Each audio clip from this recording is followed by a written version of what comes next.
I would have just dreamed to have this life 2 years ago. Be working a few hours a day on the farm with my family. I would have never thought that was possible.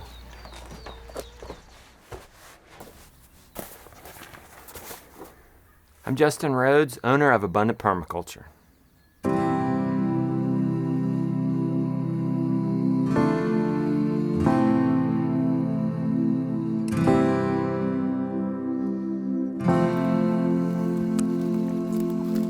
Shake the dirt off.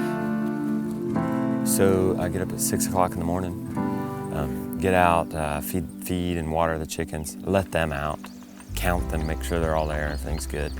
Usually then the kids wake up and they come out and we usually have some sort of farm project for the day. Here, I'll hold these. You get those right there. Well, wait, make sure. They might be, actually those might be Swiss chard.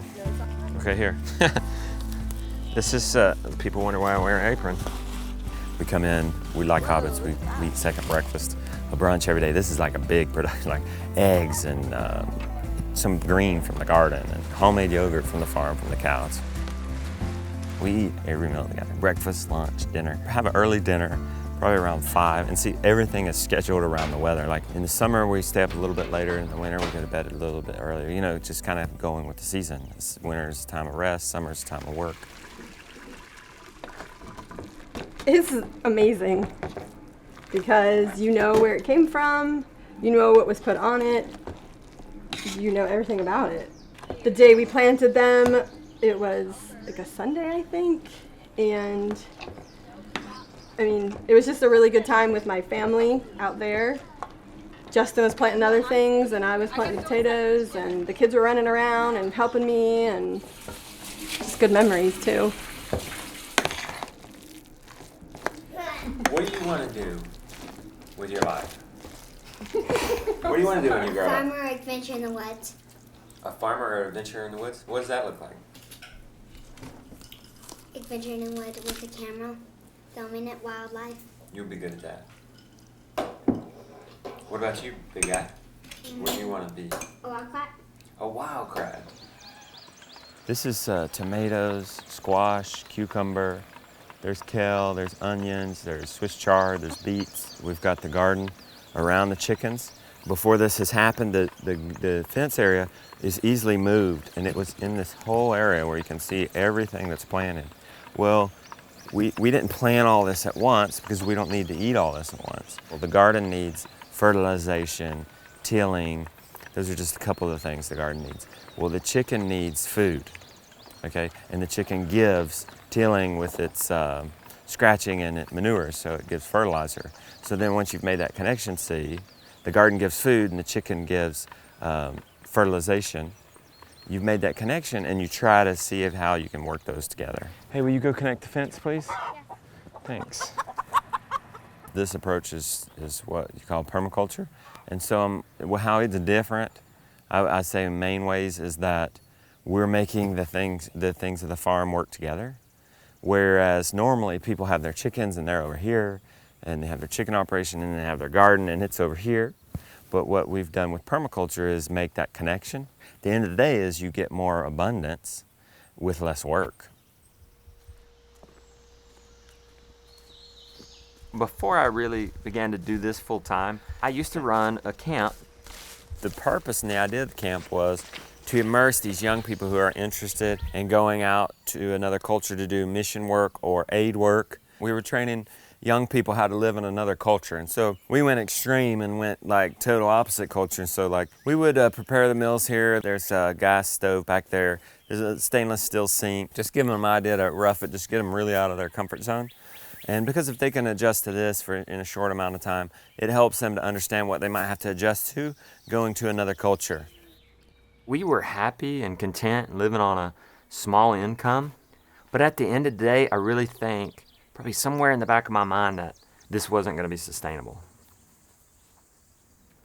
And then I got sick with Lyme disease.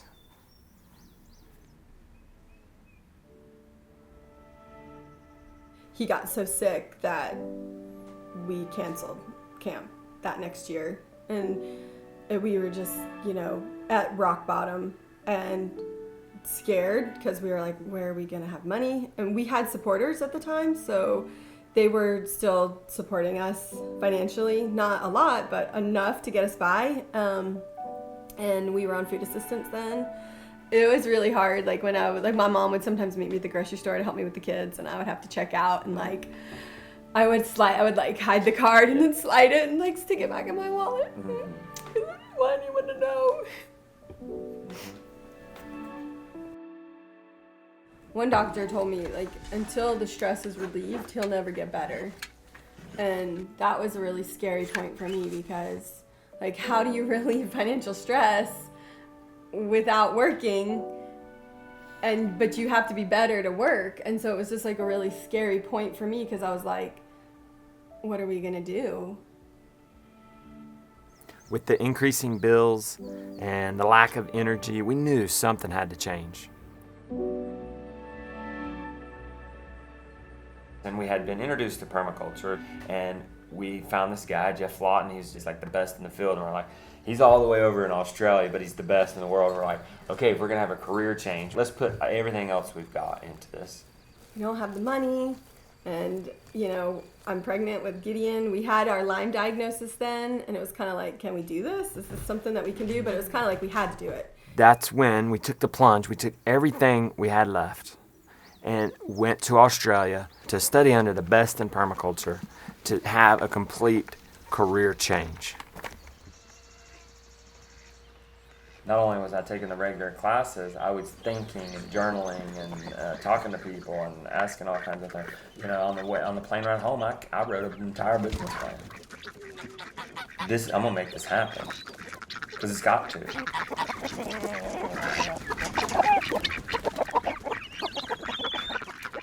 So when I got back from Australia, I wanted to turn what I'd learned in permaculture into some kind of business. And so I just began to bust it. I just began to study as much as I could, listen to the podcast, reading the books, researching online, taking in as much as I can, and began to implement that. It gave me a drive. It gave me a purpose. It distracted me from the Lyme disease. I began to lift out of that depression. I had something to do. I had something very meaningful and exciting to do. It was all new to me. Growing food is something that I was already doing. I now had a better concept of it and a way to approach it with permaculture. And it was helping me heal, and we needed it for our well-being. I wanted to create a business out of that. So I began to just teach what I already knew. So I created a film on how to raise your own chickens.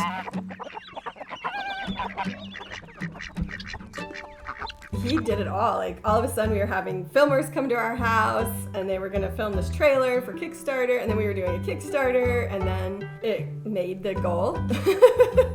And we were like blown away. Like, this is going to work. Like, this is going to be our job. It was an overwhelming response, and we knew this was our career change. This is what happened. This was our pivoting point in our life from old life, illness, and now a new purpose that people are responding to, and that is really making a difference in the world, and that we're happy to wake up in the morning and do. And it evolved and finally became a daily vlog. Okay, I'm Justin. Welcome to my farm. Look at this system I've got going on. See these chickens behind me? See this garden area? Yeah, they're working together. That's what permaculture does. More abundance with less work. Look what I'm talking about. You can have a wonderful garden. You can have one. That was surreal when we began to monetize them with YouTube, and that was surreal when that became a legitimate source of income. When we finally confirmed that it was going to happen, that we were going to get our money from Google, and it was like we had this real moment. We had to stop and just cry out of with tears of joy. Okay, are you guys ready to go to Grandma's?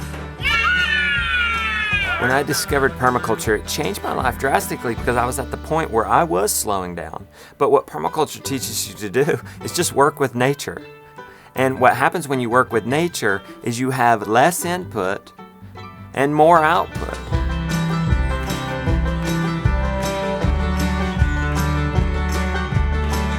Finding our role, our destiny, if you'll call it, is so fulfilling. It's just wonderful when you find your place, when you've served people in the way you were meant to serve. And that's where we're at. It's a very exciting place to be, especially since we're so fresh of being on that other side. Catch her, Jonah. Oh. Hold it backwards. She's very kind. Look, she's very small. Okay, you just pet her. Anybody can do it. didn't even have a Facebook going into this, okay? So we learned it all and worked really hard and followed other people's instructions and just did really well, and we're really excited about that because we've created an income for ourselves around something that we're passionate about and something that is helping the world be a better place. We're gonna have a checkbook that has money in it, in that account, just for giving away. And like, I cannot wait till we get to that point where I have a gifting checkbook where I can just give people money when they need it, or when if I see a need, I can just write a check.